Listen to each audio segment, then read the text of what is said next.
So mga kadimpol, ako'y gagawa na naman ng pangalawang ulam. So maglagay tayo ng kunting olive oil kasi pirituhin natin yung talong.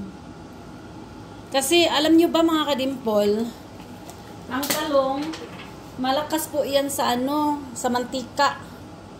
Oo, ganyan yung talong. Super lakas yan kumain ng mantika. Tignan nyo, ipakita ko sa inyo, magluto na tayo ng talong kasi ang talong, lalagyan to natin siya ng giniling.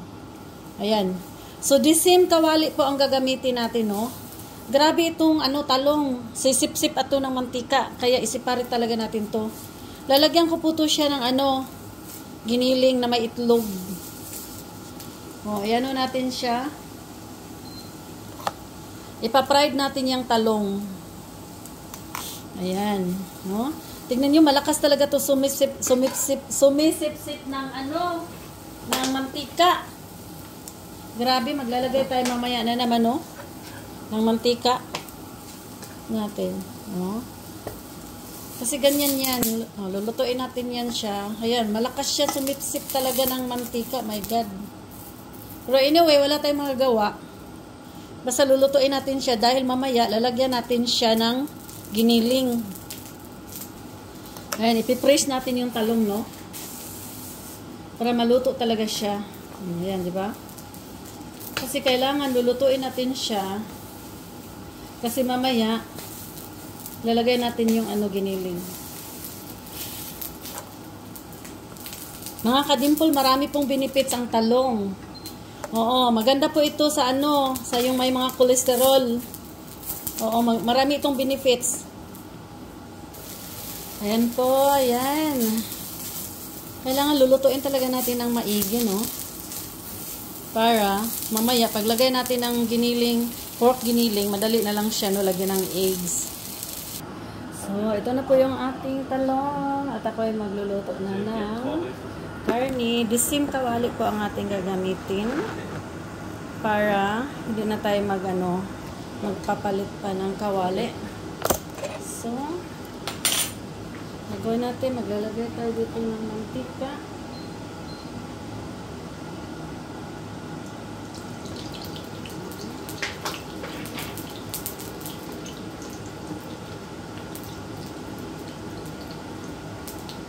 Gigisa natin yung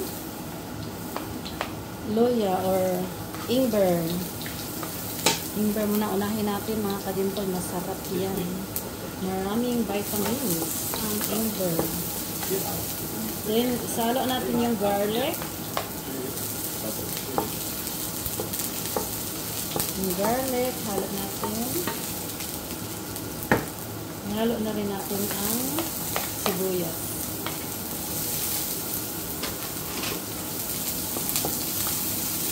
So, mikos-mikos lang, mikos-mikos.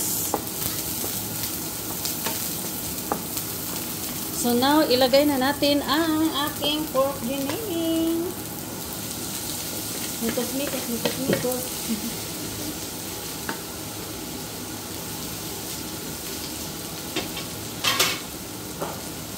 Mikos-mikos lang natin yan, no?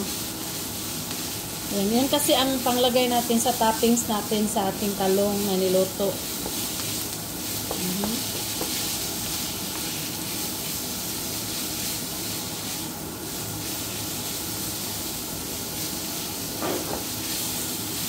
Giniling pala to na baka ang nabili ko. Akala ko pork. Baka pala to.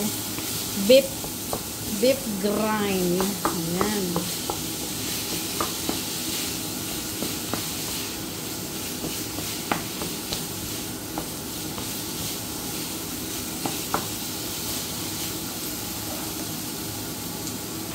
Of course, lagyan natin siya timpla natin siya ng masarap. Lagyan natin siya ng oyster sauce.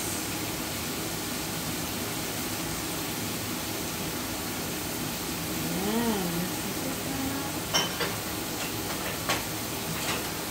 Lagyan din natin siya ng Maggi.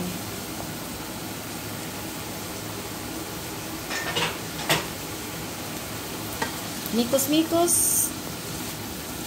And of course, lagyan din natin siya ng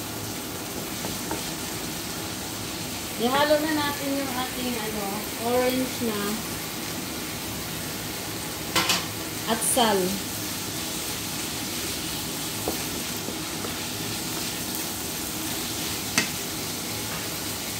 Lagyan natin siya ng garlic powder.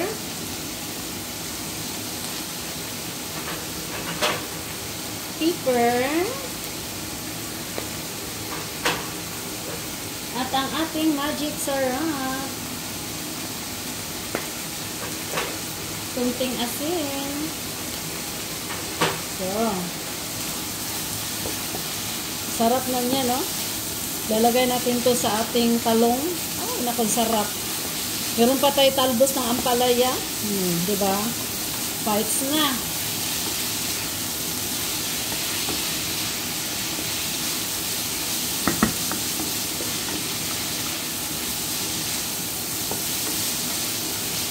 Kasi lang natin yan ilalagay.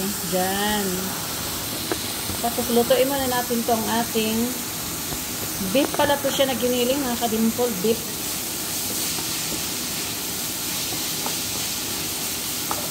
Beef.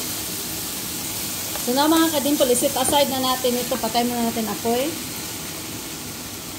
So, ililipat ko muna ito. Palamigin natin, no? So, now, lulutuin na natin ang ating tortang talong. So, mayroong itlog. Nalagay po tayo ng itlog.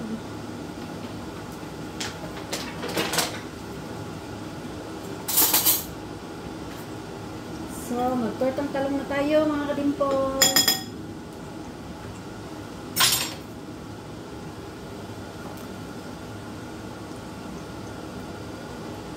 Ayan. Mag-ano na tayo. Maglalagay na tayo, no? Unahin na natin ito. Wait muna. Wait. So, unahin natin ito. Ayan.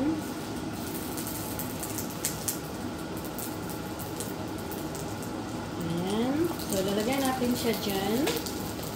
Then, maglalagay na tayo ng karni. Diba? Lalagay natin yung karni.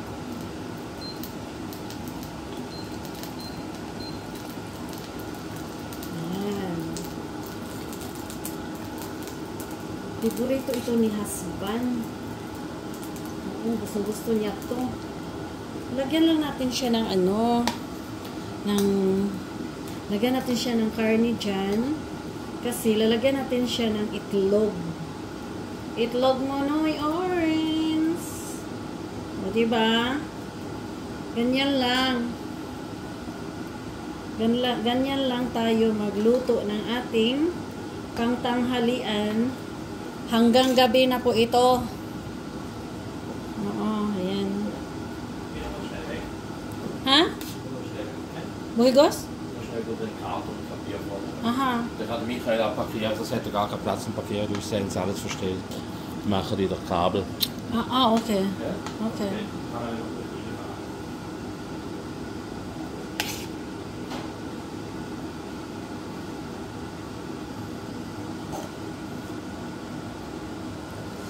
So, ganyan lang ang ating ulam for today. And now, lalagyan na natin siya ng itlog.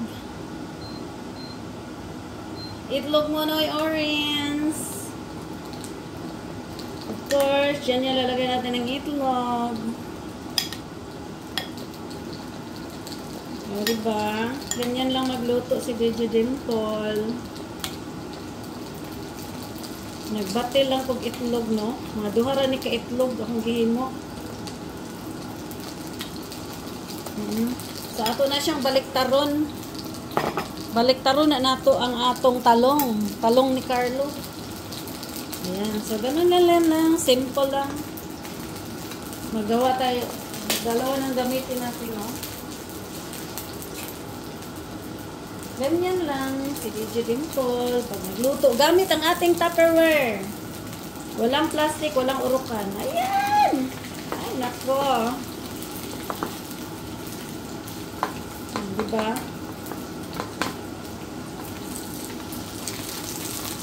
Wala.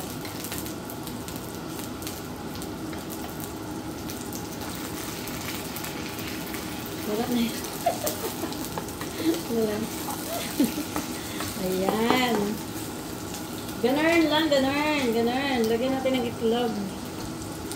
Ganun lang ang ulam ni DJ Dimple. O, diba?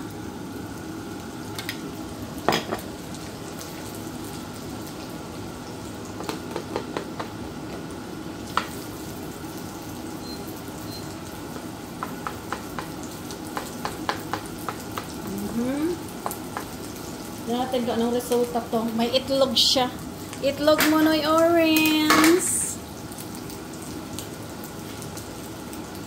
So, babalik pa rin natin.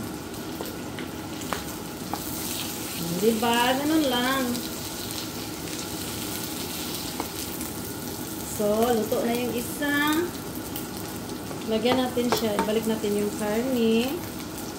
Tupperware lang ang gamit ni DJ Dimple.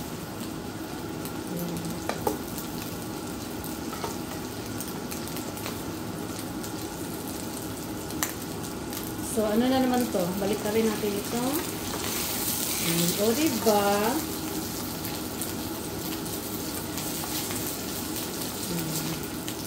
Wow, ang sarap ng ulam natin.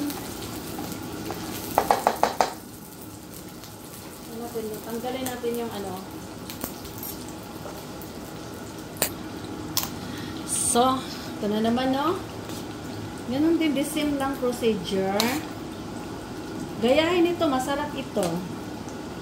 Basta tignan lang yun na nakaluto siya lahat, no? Maraming trabaho pero masarap. Diba? Lagyan lang siya ng giniling. Masarap kaya.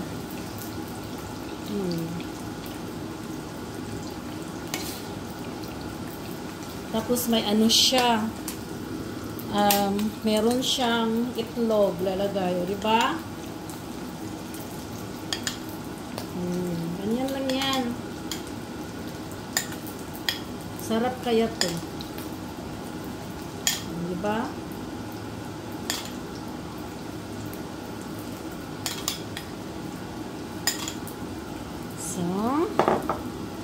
So ganyan natin yung style natin. Marami naman tayong mantika. Diba? Olive oil ang gamit ni DJ Dimple. Maya natin to balik ta rin.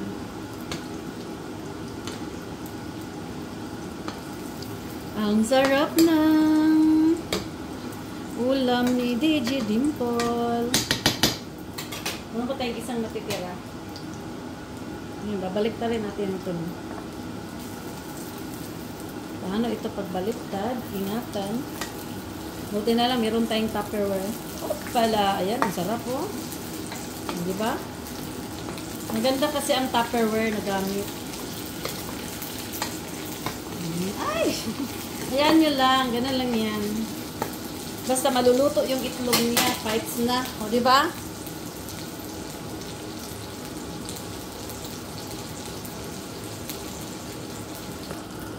Ayan. Luto ng ating ulam.